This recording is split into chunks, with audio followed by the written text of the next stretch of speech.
to the Aircrew Debrief. Thank you for taking the time this morning to talk to us about your rather extraordinary career. There's a lot to unpack in that. But before we get to what you flew, can you take us back to the beginning and tell us a little bit about what first inspired you to pursue aviation? It's fairly canned story almost. I watched the movies. I made the aircraft. I'm not painting a good picture of myself, but I was just really keen, everything to do with flying. For me, it was a no-brainer to want to be a fighter pilot. I couldn't believe everybody didn't want to be a fighter pilot in the RAF, and that was it really. So academically, it's all very average to poor, I would say, but did enough and joined the cadets. And I guess the big break was getting a flying scholarship when I was 17. So the RAF paid for me to get 30 hours free flying, which was fantastic. At 17, I managed to couple of money together to get my pilot's license. So another 8 hours is what you required then. And that was it. It was, prior to that, I'd done a bit of flying with the cadets, and everything to do with flying was just as much as I could get, and I loved it. And from there, applied to the RAF at 18 and got accepted. And that was it, as you say, 33 years and a few hours later, and managed to fly some, amazing aircraft. If you'd asked me at 17 or told me what I would be flying, it'd just be belief. But so lucky. Yes. So what year did you join the RAF then? I joined officer training December '83. I rocked up to Cranwell as an 18-year-old and. Graduated, April '84. Nice. So your flying training took an interesting turn quite early on, and you went out to America to do your initial flight training. Yeah, I genuinely had no idea that RAF guys could do pilot training in the States, and it was very much it was 6 guys a year, so it was very sort of token. Gesture really from the RAF. There were a couple of instructors there, and a course of 4 and a course of 2. Because I'd done a flying scholarship, I would have avoided flying the Chipmunk at elementary flying training at Swinderby at the time. So it was only the JP5 at Cranwell. So for the other flying scholars on my course, we all thought we were going to either Linton or Church Fenton, and I can remember. Every now and again, there'd be a sort of meeting where, the groups of, the air traffickers would go somewhere else, the pilots somewhere else, etc.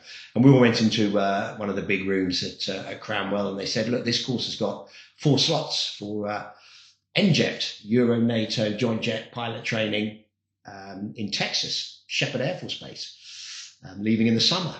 We sort of looked at each other. Wonder who will get those. Yeah. And then, maybe a month or so later, just before we graduated, they called out 4 names. I think mine was the 3rd alphabetically. And it was, wow, I'm off to Texas. And that was it. And then literally, you couldn't Google anything then. I remember just finding an aircraft book and seeing what aircraft I was flying. What was a T-37 and the T-38 Talon, and looking certainly at the T-38 and going, oh, wow, that's really cool. Yeah, so you mentioned that obviously the T-37 and the T-38. What was it like going on to those aircraft? How did you take them? I mean, it was a big place. That was when you first arrived. It's just north of Dallas, and we arrived, I guess, end of June. It was hot, incredibly hot, about 1,000 feet up, but a massive base. The amount of aircraft, just extraordinary. Bigger probably than the whole of the pilot training in the UK at that one base. It was 6 months on the T-37, the usual thing, academics, learn it, very procedural how they flew. I definitely struggled at first just with the little jet. It was a twin-engined jet Provisair. So you sat side by side, lots of academics, so exams to pass, and there was no sort of, it was pass or fail. If you failed, it was all a bit miserable. A stand-up emergency sort of every morning. It was really quite disciplined. I found that it's pretty tough. Just get used to it, really. Once I was on to T-38, I kind of knew it. or knew what to learn maybe. But it was great flying a little jet, twin engined, quite old. The T-37 at the time, probably sort of, I guess maybe flew in the 50s. Centrifugal jet engine, two of them, made this whining noise. But the thing would bimble around. I guess we did single engine, and it was pretty gutless on two engines. So it was we didn't want to get low and slow in the T-37 in desert heat. But it was great. They called general handling. They called contact, the Americans. So you go up and do some stalling and spinning and aerobatics, and then bash the circuit, and then moved on to different phase. Not really much navigation at low level, but you did a little bit of that. Quite a bit of formation flying, instrument flying. But one of my clearest memories was sort of 6 months later, was the guy who was in charge of the sort of emergencies that he gave us. I remember a Texas guy, he sort of stood up and said, right, that's the last exam you'll ever have on the T-37. And the cheer, because we knew then we were all going to the T-38. Which was just wonderful. That was an F5, so a sort of tandem, so the instructor behind you, but tiny wing, supersonic, two reheated engines, and it went well. The T-38 Talon was great, and you wore a G-suit, and it was just fantastic. The instructors were just slightly more chilled, and again, a similar thing, contact, so general handling, learn to fly the thing, and then a fair bit of formation up to a four-ship, a little bit of low-level nav, but nothing like the UK. The Brits did it. A lot of instrument flying, and another 6 months on the T-38. And the strange thing was we then got our wings out there, because on my course, we had Americans, Germans, and the first ever Italians, actually, they were lovely guys. So we're having a reunion 41 years later. We'll meet up with the boys again this year. But that was great. We all got our wings together, and then braced ourselves for me coming back to the UK, and then a quick refresher on the Hawk before, really into the Brit system. Yeah. So just just going back to the T-37 to T-38, how did you find that jump then from an aircraft that probably didn't have much power, as you mentioned, to a C-38 that was now supersonic? Yeah, it was a big jump, actually. Just fantastic, for want of a better word. Having too much power is not a bad thing. It's great, and it sort of clicked. I think the T-38, I really, really enjoyed flying it. It seemed just very solid to fly, lovely. Very small wings, so you were taught very early days, which actually, jumping ahead to the F4 Phantom, very similar cockpit layout, flying with an AOA gauge or angle of attack, so you didn't you would use that as much as the airspeed indicator to have the angle of attack around finals.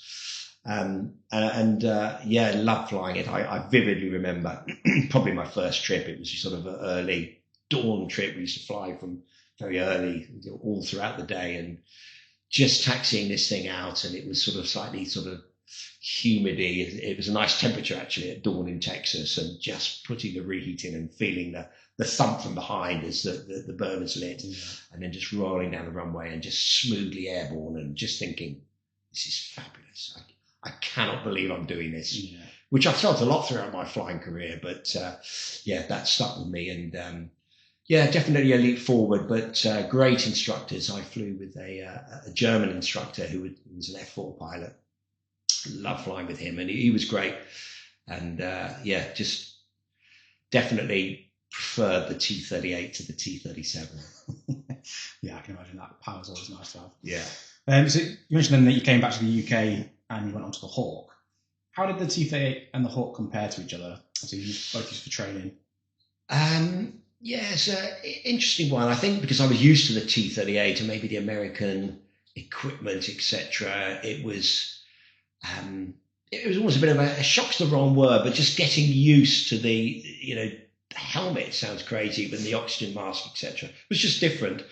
And the Hawk was almost, the layout in the T-38 felt just a little bit more logical. The strange thing, the Hawk at first almost felt a bit quirky, the stick, and it didn't have I remember it didn't have a roll trim on the stick top. that just seemed fairly antiquated for a more modern aircraft. But the Hawk, you know, and later obviously I absolutely fell in love with the Hawk, was just it turned far better than the T-38. It was probably you know, an easier aircraft, more reliable.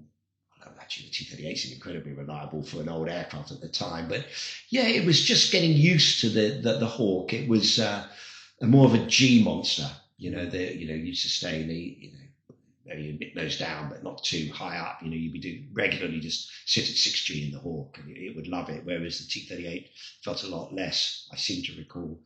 And probably not quite as fast, and with the reheat, probably not that kick that the T-38 gave. But the Hawk, it was more, you know, again, when I was flying the Hawk, I'd seen the fighter pilot series, which was very much a fly-on-the-wall documentary, early 80s. Yeah, I remember watching John McRae do his, he ended up on Buccaneers. And just, I remember, you know, when it got to Valley and then Tac Weapons, just the Hawk, I couldn't wait to fly the Hawk. So I was, I was just so happy to be, you know, flying the Hawk, you know, just that goal of not being chopped. It's a strange thing, but it was quite brutal, the RAF back in the day. And if the spotlight seemed to come on you or you struggled, which most people did at certain stages, you know, it was just feeling that pressure and learning, you know, just new tricks, new aircraft, etc. But yeah, eventually, certainly at Tac Weapons, felt, you know, more comfortable, got a few more hours on the Hawk. Fabulous aircraft, really just a joy to fly, a little sports car, easy to start and operate from, and just fabulous. Managed to sort of, it was the winter of 85, which seemed quite dark and cold at North Wales, at Valley compared to Texas. But then got through that, and then we went to, got posted to Chivenor for Tac Weapons, which was then the summer of 86 on the North Devon coast, which was great. Yeah. So Tac Weapons then obviously is where you now start to learn to not only fly the aircraft, but to fight the aircraft. How did you find that change in mindset? Yeah, great. And exactly, you know, could not wait to fly it. It was the first time you actually flew an aircraft that was camouflaged. They were sort of grey-green, and they weren't that old, the jets, but they looked quite mean and sort of dirty with the gun underneath them, etc. And just a camouflaged, mean-looking machine was great. And absolutely, as you said, it was, you know, the flying was taken for granted pretty much. It was just operating the aircraft and learning to operate an aircraft as a weapon. You know, that was the key. Tactically, you know, it was always, you know, formations unless you were going to the range and, you know, practice bombs and strafe. A bit of air-to-air combat, and you know, really just flying low level, generally with two Hawks. A lot of it was solo time. I remember checking my logbook recently and just seeing how much, you know, it seemed like half the course was, you know, solo flying it with maybe an instructor on your wing, getting lost somewhere in South Wales and then trying to find a target. But really, really good fun course. Yeah, brilliant.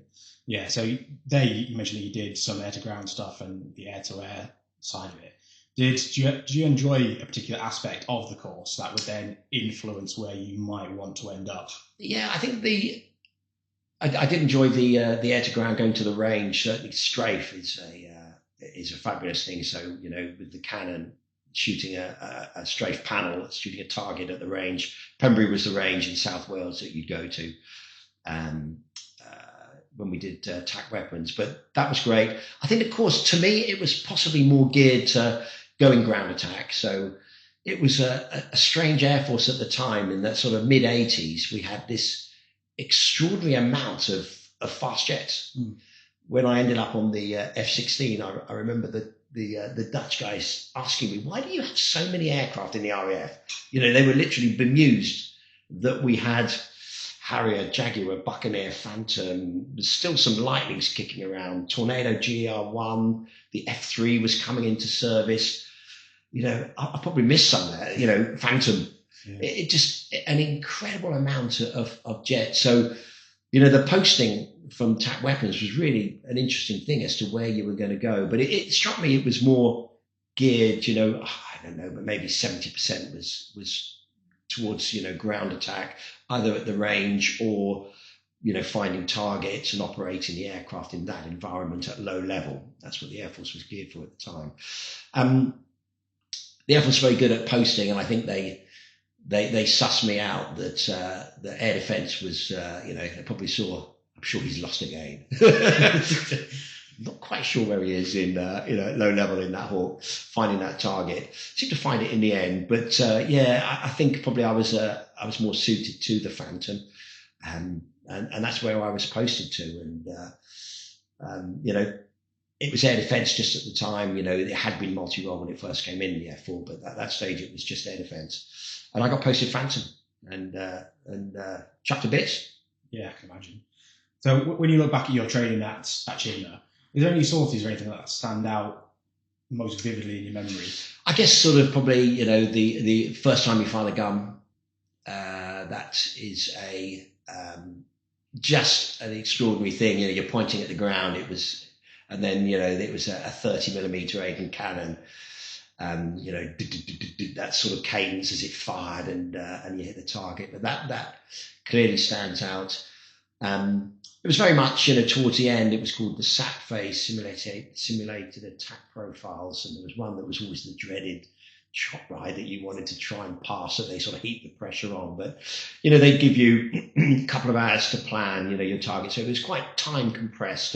Literally, it was drawing on maps and picking an initial point to find your target, and then quickly plan the map, brief it, leg it out to the jets, and then off you go and do it. So, just really that sort of stress and good fun, but it was a good course, and Chivenor was a great place, located on the North Devon.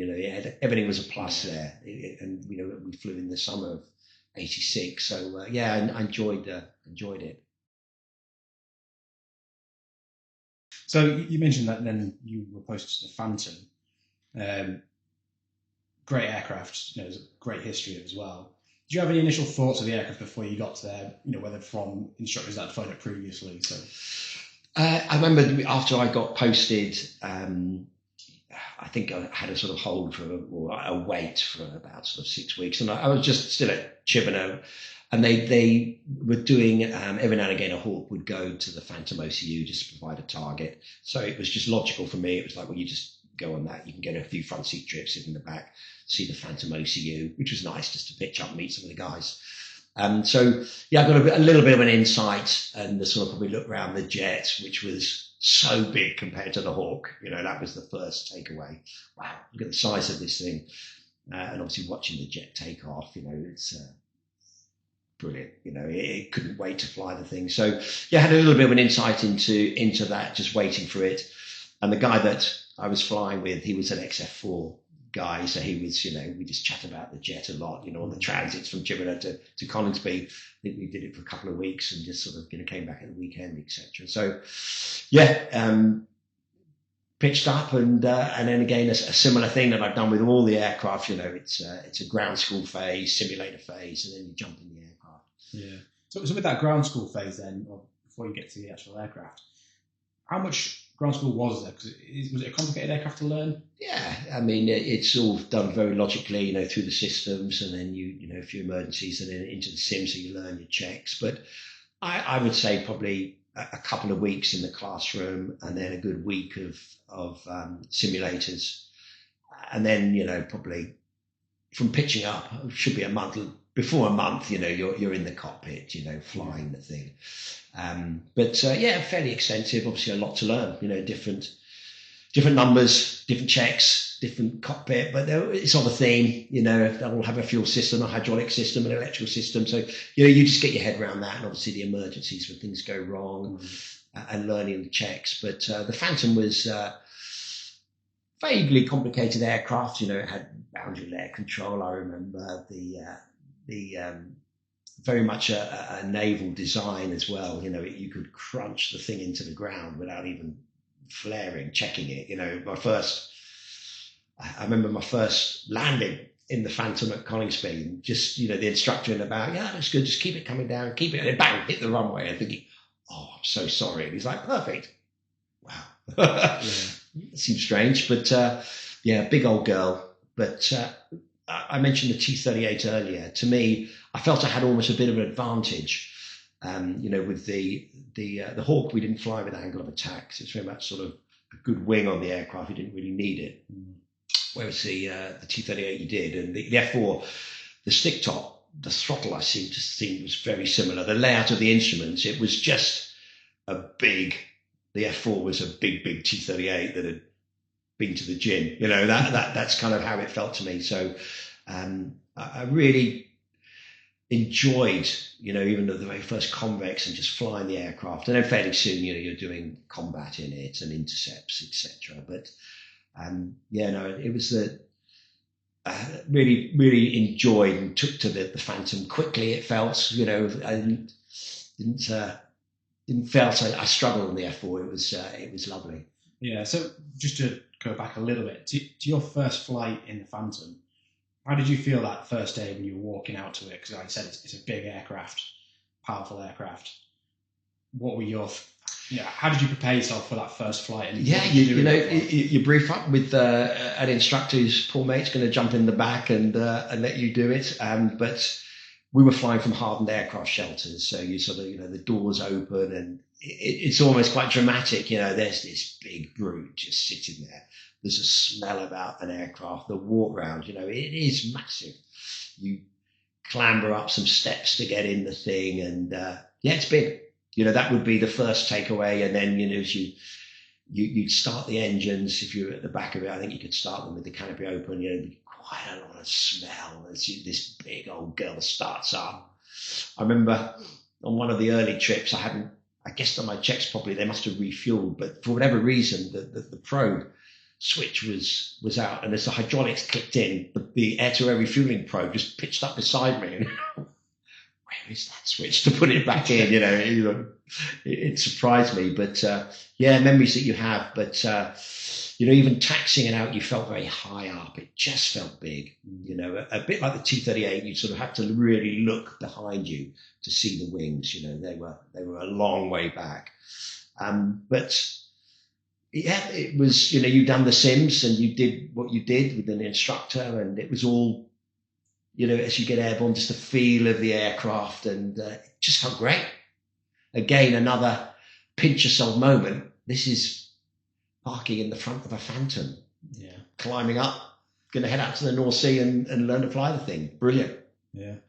So what was it like to fly then? Was it an easy thing to fly? Or? It's got a sort of reputation that it was, difficult. I remember seeing something about Eric Winkle-Brown, who was the greatest test pilot, flew everything, those are the German stuff, and he described the Phantom as one of the easiest jets he'd ever flown. And I wouldn't say easy, but it didn't strike me as difficult. It was certainly one to be respected at high angle of attack. It could depart. It had its, you wouldn't want to throw the thing or abuse the thing when it is certainly at high angle of attack. But it was a very honest aircraft to me. It would, it would warn you, it would buff it, it would tell you. You had a lot of gauges in the cockpit.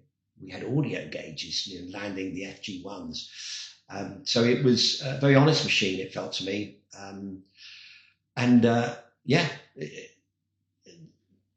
It really felt solid and like a thing that you take to war. It was of its time, and in hindsight, so glad I flew an aircraft. A sort of third generation, flown in Vietnam. Flew it for just 5 years, probably the OCU maybe 6 years, but it was my first operational jet, and lots of memories from flying the F4.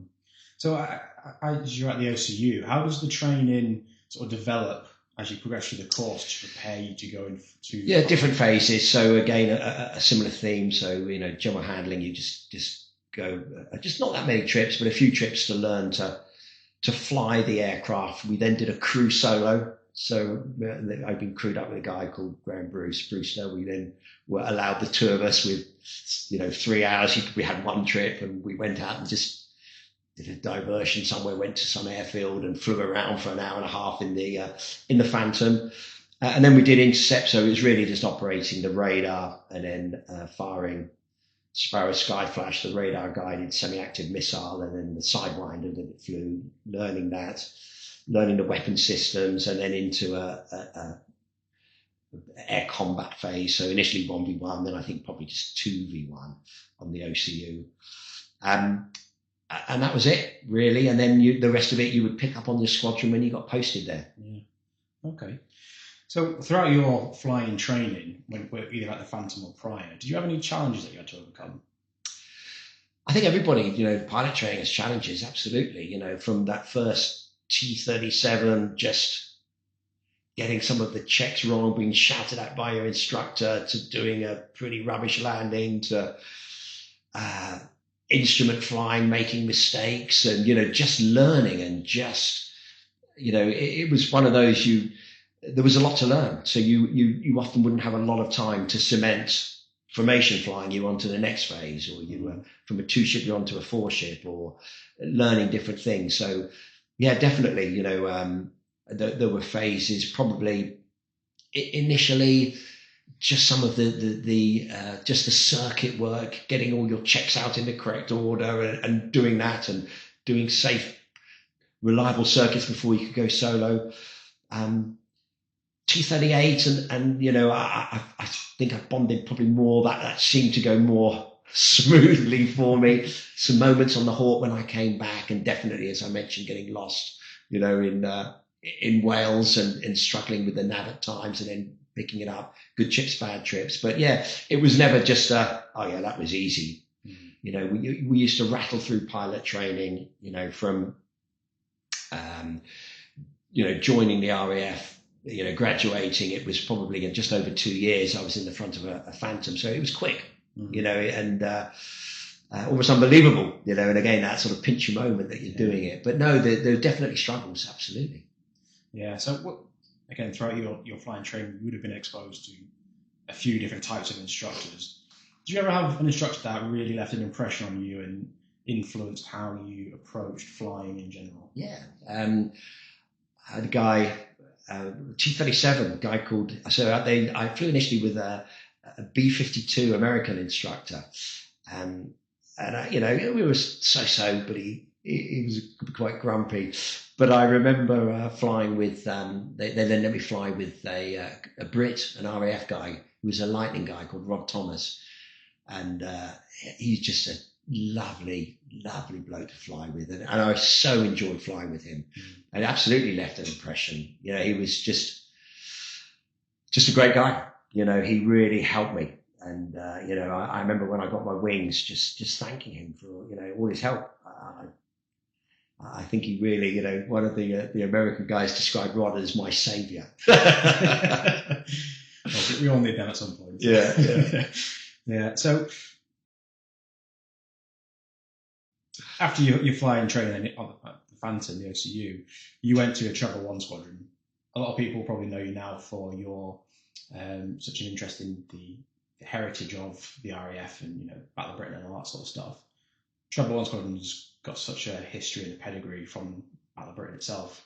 How did you fit at the time? Did you appreciate, I suppose, the history of the squadron, and if you did, how did you feel about going to that? Yeah, I knew famous Battle of Britain squadrons, Hurricanes out of Northolt, Tremblers as they were known. It was a famous squadron. Lucas at the time, and they were flying the ex-Ark Royal Naval Phantoms, so they were usually dark blue, and they sprayed them grey at that stage and given them to the RAF when the carriers stopped and they went the Sea Harrier way. So they were, I guess, late 60s aircraft, fairly tired. They'd had a fairly brutal life on the ship, but they were great. They were, as I mentioned earlier, designed obviously for carrier ops, big hook. But these ones had the extendable nose wheel, the ailerons drooped, so you landed them a little bit slower than the RAF FGR2. We called the naval ones the FG1s. So they were essentially the same, but had a few naval quirks to them. But they were old, they were great, and it was really just pitching up on the squadron. It was a big squadron at the time. We had 3 flights, a lot of aircrew, and just again, you start. You just got to do the convex, you do your squadron workup, with an initial aim to get yourself into the QRA shed. So. Quick readiness alert, just ready to scramble. And at the time, up at Lucas, there was I'd say daily, but definitely weekly scrambles, because the Russians would penetrate the UK airspace, and they needed to be monitored. So being the most northern force, we had aircraft, the Lightnings on queue at Bimbrook, etc. But generally, the Leuchars wing got the brunt of the scrambles, and we would get airborne fairly quickly. You'd hang around with your jet ready to go, your helmet on it, ready to scramble, a la Battle of Britain. So that was the first aim, was to get yourself worked up so that you could be entrusted with a fully live, ready to scramble Phantom. Probably took about 6 months of a workup on the course, and you had an op pot that you yammed. Again, it was all very much tradition of the RAF on this famous squadron, and that was you. And then you get limited combat ready with the queue, so you could sit in the shed, and then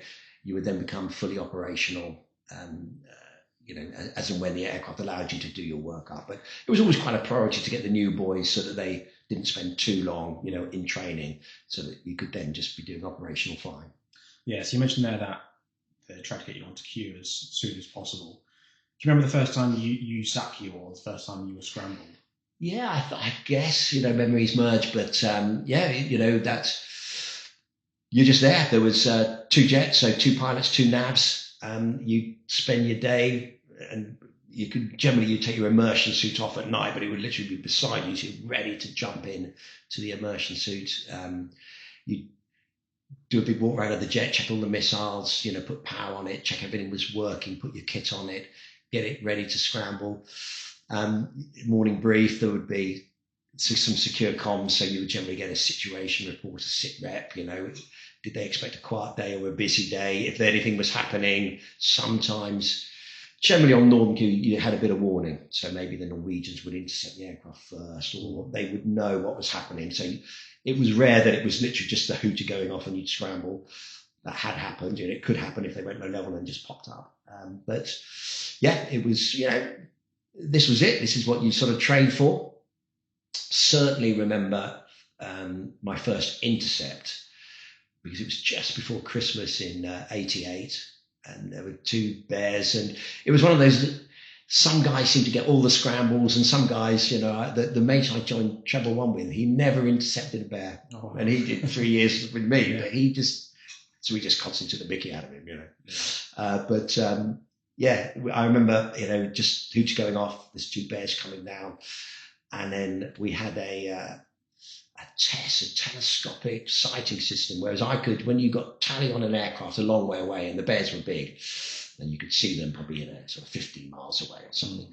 You just put the gun sight in the middle of that, and then the navigator could look through his telescope, and I vividly remember him shouting "bear," at me, like, oh, brilliant. And then you come alongside them, take some pictures. I can't remember which one it was, but I remember you get up quite close. Generally, if there's 2 of you, one would stay back, you then go in and have a quick look around. But I remember the tail gunner showing me a can of Coke. I didn't expect that, from the back of from the bear. But real adrenaline, just good stuff. And say 2 of them, and you just monitor them. Sometimes, often you'd be quite a long way north, so up, north of the Faroe Islands, between Faroe Islands and Iceland, so quite a way away. 3 bag fit we would be flying with, but 8 missiles, 4 Skyflash, 4 Sidewinders, 3 tanks. So you generally fly for about 3 hours, but often there'd be tanker. So back in the day, we'd have VC-10s and Victor tankers that we tank off, and in my logbook, they regularly be sort of 6-hour trips, etc. That you'd be flying for, and either hand them over or they'd turn around and go home. And definitely some vivid memories of seeing a silver bear with a big red Russian star on the side of it. So when you're flying alongside them, then are you acutely aware that you may be asked to do something at this point, or do you just know that this is just formality kind of thing? Or? Yeah, I mean, at the time it was just a Cold War, so I don't think any of us that really was not what you were expecting to happen. But, you know, there were guys, if you went in behind, especially at low level, you know, there was talk that they dropped sonar buoys out of the bomb bays, you know, and one of those collecting you from behind. So you would definitely not fly beneath and below, especially if bomb doors opened, etc. So, you know, guys talked of the guns tracking you, you know, and you could hear them on your radar warner.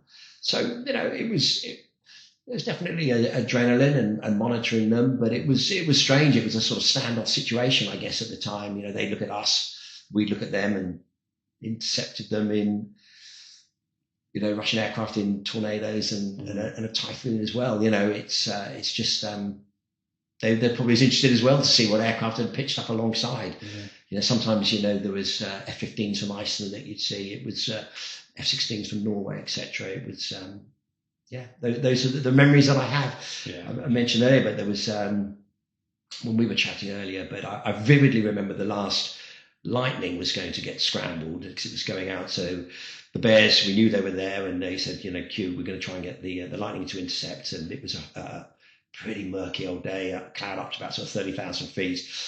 And the Bears were quite far out to the west. So eventually it was decided that the F4 was scrambled. So we scrambled, and then we got turned back, and then, no, we definitely need you. So we were getting actually a bit short of fuel because it was a long way north. And then I vividly remember tanking quite high at about sort of 30,000 feet with this little Lightning on the right wing, almost plugged in. And we filled up our 3 fuel tanks and had lots of fuel at this stage, and dropped back and left the poor Lightning sitting with the tanker as we then went and intercepted the Bears and followed them all the way down to the west of Ireland. And again, that was another 6-hour.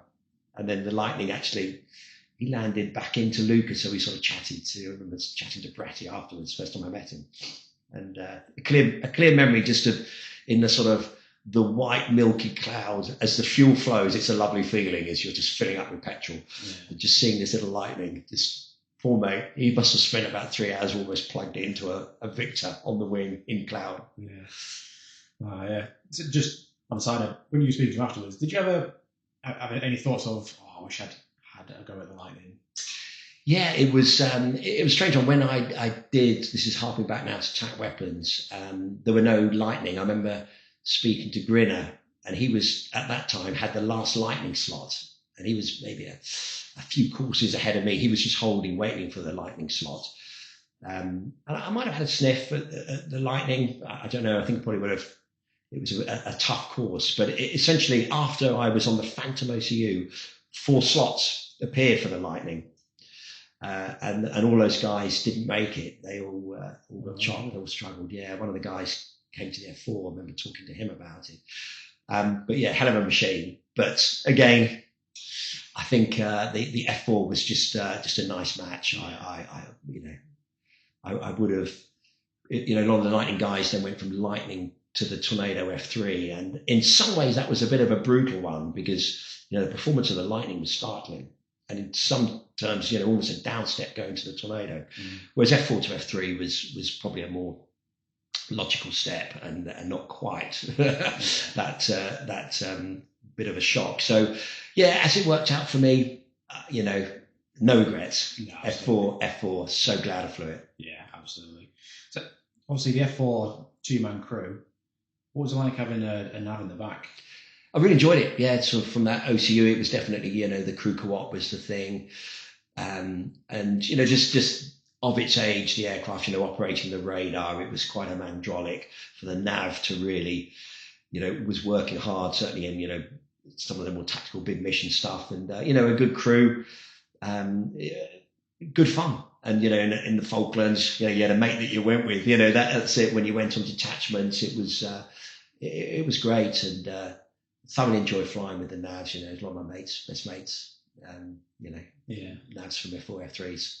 Yeah, so did you fly as constituted crews or did it mix? Yeah, you did. I flew, certainly Falcons you did. When we did Gulf War, we went to Cyprus, but constituted crews. And, you know, for exercise ops, that's how they would generally do it. Day to day, though, you flew with a splattering, but it was always nice when you flew with your nav. And there was tended to be a jet with your name and your nav's name on it somewhere on the force, which you, again, every now and again, the planets would align and the crew would fly its jet. But, yeah, there were constituted crews. Yeah, so the Phantom, obviously, air defence platform, I'm sure you probably would have done some air combat at some point. What was the Phantom like in air combat, particularly against other platforms? Yeah, we did the air combat that we would do. You would do air combat, but often you'd be flying with the fuel tanks on the aircraft. We're doing intercepts. It would a lot more fuel, but every now and again they clear the tanks off. The fatigue, because I mentioned earlier the old Navy jets were quite worn out. They'd had a lot of 7G clicks, downstairs. So I think fatigue was always being monitored on it. Certainly those F4s. But I remember, we'd take the fuel tanks off, and that was the limit, was 7G in the F4. And clean, it was a nice jet. It was never an agile aircraft, the F4, but it turned pretty well at 7G. It was good, and the carried, with the gun pod on and the 4 sidewinders and 4 Skyflash Sparrows initially. We do some firing of those, which was good fun. The first sidewinder I fired was from an F4. But yeah, it was never an agile aircraft, but clean. Was good performance at height as well. The Spey engines were quite powerful at height, so it performed pretty well throughout its regime. You compare it to an F-16, which I later could, absolutely in a different league. But for a Gen 3 mid-60s aircraft, a clean F4 was great. Yeah, cool. So in that first tour then, how did you find embedding into a squadron and the environment, both from the flying side and the social side? Yeah, the Air Force was a real fun place to be in the sort of in the 80s. Lots of exercises. So you hopefully you're face fitted. You had some secondary duties. I became the programmer, which I always liked, so I could sort of cherry pick. We had to keep it fair. But I would say a lot of detachments. So you generally had a Falklands. That was probably about 6 weeks. Once a year there would be detachments to Detchi where you did the air combat. There would be shooting the gun, which you did in Cyprus. There would be squadron exchanges, generally to European ones. We did one to F-104s in Italy. So we went there and flew with the starfighters. So there was an air combat fight, starfighter Phantom. We could win that one. Yeah. And then F-16s, I remember going to Beauchesne and various places. Again, we'd lose that one, but that was great. So a lot of detachments, a lot of flying. You'd generally be getting 250 hours a year, and you chat to the youngsters now and they're like, oh, wow. Yeah. So, you pick up your 1,000 hours on a jet in probably, by the time you've done the OCU, maybe 5 years, something like that, you'd have 1,000 hours, which was great. It was, just full on to fully immerse in the RAF way of life and loved it. Socially, it was great. Happy hours on a Friday, were fairly riotous, eventful, memorable events. Loved it. No, brilliant. So you mentioned there that you went over on detachments quite a lot, particularly like Cyprus, to do air-to-air gunnery and that sort of stuff.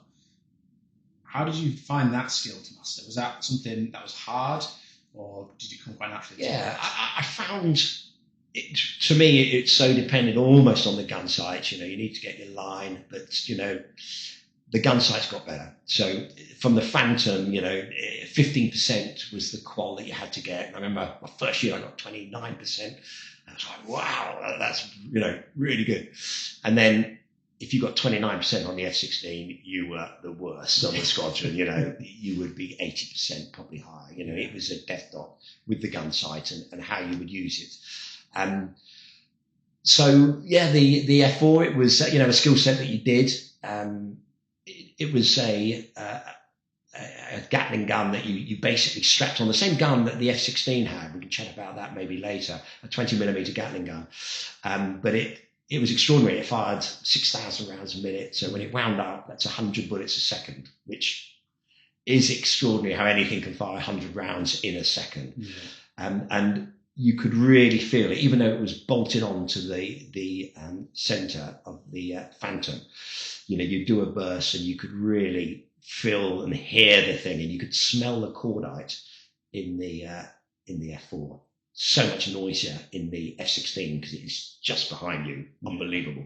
But a vivid memory. We would, about sort of 4 of you would go up against a banner. Canberra used to tow it, and then the Hawks picked up that job. But it was a big banner that was towed, and you had painted rounds. So if I had red rounds, hopefully when you landed, it would be mainly red, and the mate had green, blue. So 4 of you could go up, and then you'd count the bullet holes. They'd leave a bit of a coloured ring as they hopefully went through the barrel.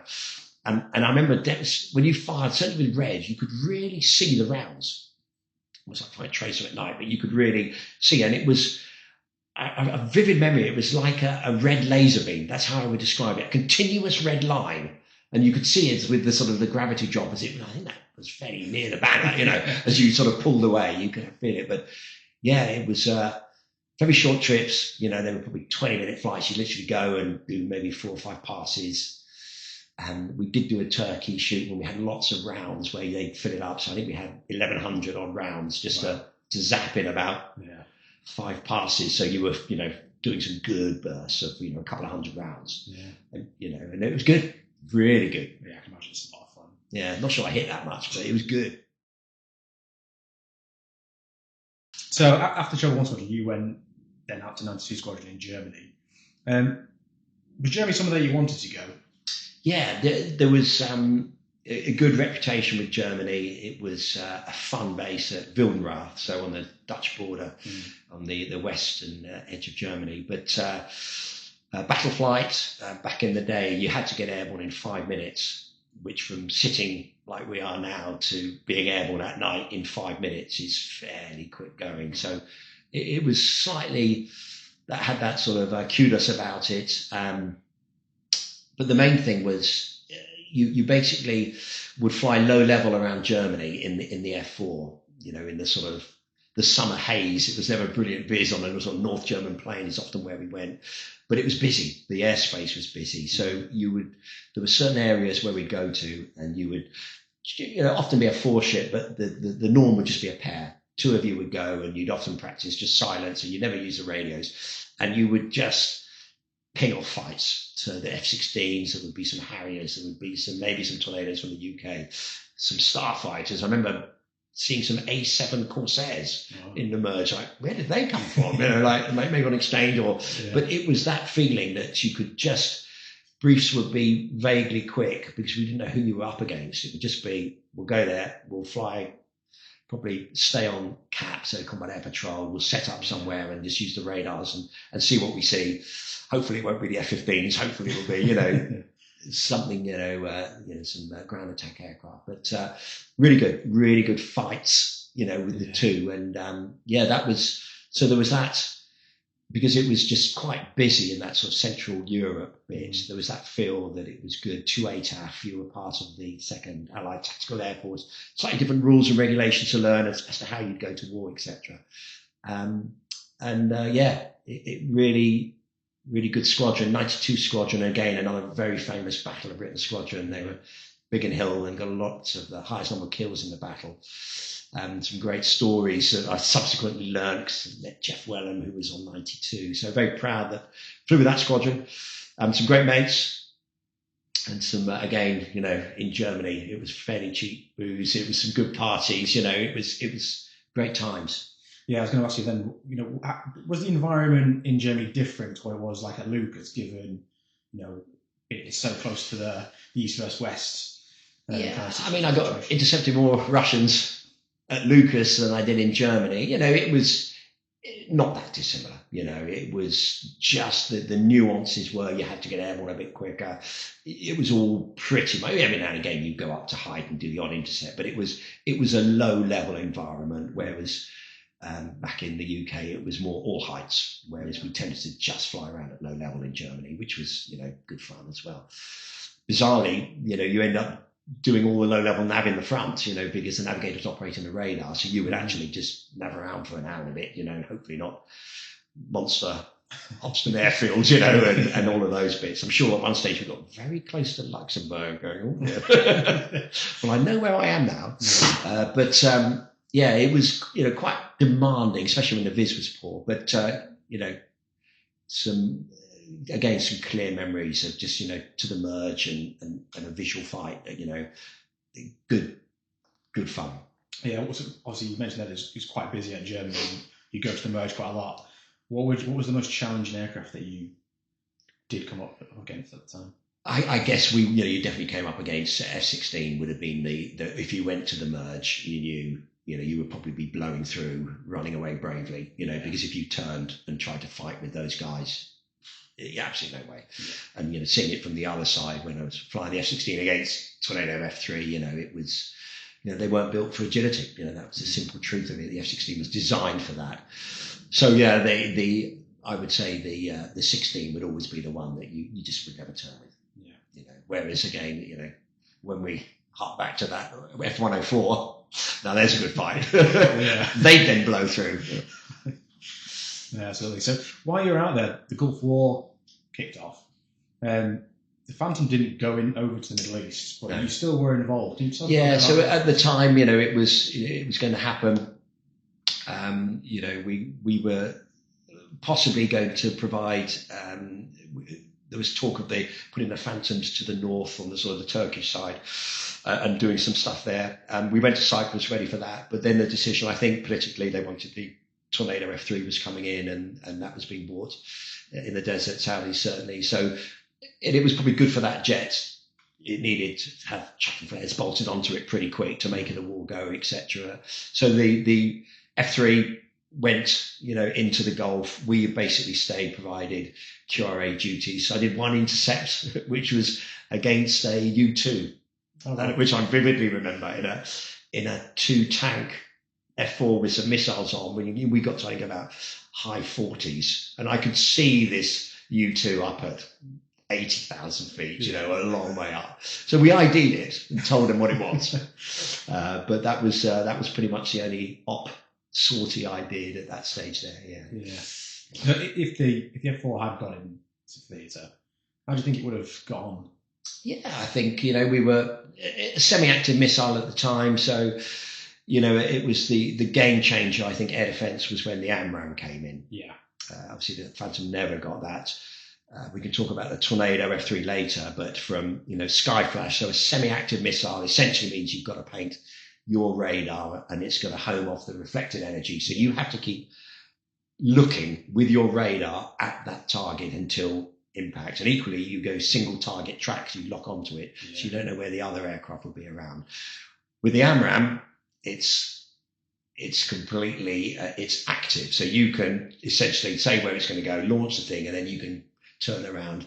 You know when it's going to go active and bravely run away, so you don't go to the merge essentially. So the F4 would have been semi-active, Skyflash. We had a good radar warner. It was a good war machine, but with other aircraft around, that were then coming in with AMRAAMs,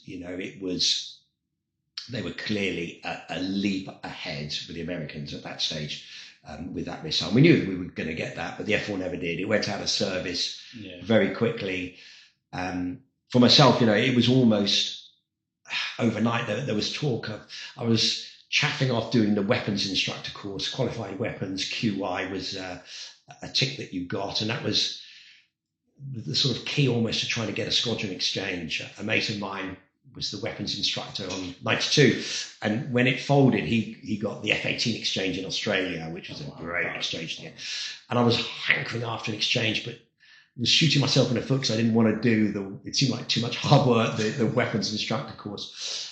So it was a difficult one, but slightly changing the thrust of your question. But essentially then overnight, the decision post-Gulf War was, really like, that's the Phantom is now going out of service. I think it was a spending review, defence cuts. And it was quick. We were told 6 months, maybe even less than that, 92 would fold. Yeah. And so it was almost about that sort of time, the writing was on the wall that the F4 was never going to get the upgrades to really, and the world was a dangerous place. If it had got those, the Luftwaffe, for example, they put the AMRAAM on their German F4s, and that kept it going into service another 10 years at least. It was good. Yeah. So you mentioned there that obviously 92 Squadron went out of service not long after the Gulf War. Can you remember what your last flight in the Phantom was like, and how did you feel about stepping away from it?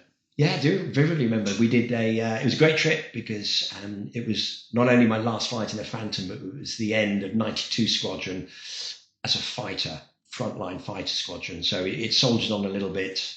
I think it's Valley, 92 were flying. Maybe it's Tac Weapons at Chivenor before that folded. 92 went there on the Hawk. But it was the last time it was going to be a proper fighter squadron. And we did a Diamond 9, so we put a 9 ship over. The Standard was being paraded. I was sort of in the box. And then some of the jets were then going to Wattisham, full landed back at Wildenrath. But I led the 5 ship that went to Wattisham. So we did the Diamond 9. And then 5 of us went to Suffolk, landed at Wattisham because Wattisham was going to go on for another year or so before they were then going to fold. The Phantom's out of service. And I vividly remember summer's day, it was July 91. And again, lots of memories as from a time just stuck in your head. But I remember on the break to land, we had a 5 ship, so I led and we were going to fly up the runway. And I just remember putting the boys into echelon right and just looking to see how they were getting on and just seeing 4 other Phantoms tucked in close. We're all grey, but we all had different coloured fins on the aircraft at the time. It just looked great. And then we just broke into the circuit, landed, left the jets. The jet I flew was Sierra on 92 Squadron with a red fin, and I think from then it was almost smashed up. That was probably the last time it flew. Really sad, and all those jets were completely serviceable when we landed. So there was almost a little bit of sadness. Every time you do leave an aircraft and know you'll never fly it again, there's that slight, maybe a favourite car that you're never going to drive again or something like that. It's just that, that was good. I've so enjoyed flying it. I was looking forward. I had actually been posted. I was in the Falklands at the time. They posted the entire squadron together. So I missed the poster, but I just left almost a message. Can you not? I'd done the end of Treble 1 and now the end of 92. So I thought something new was required. So I'd sort of set my heart really at that stage on the Tornado F3. By that stage, it was more mature platform, and a mate had shown me around one of the jets at an air show. And I remember thinking, that'd be cool. I'd like to fly Tornado.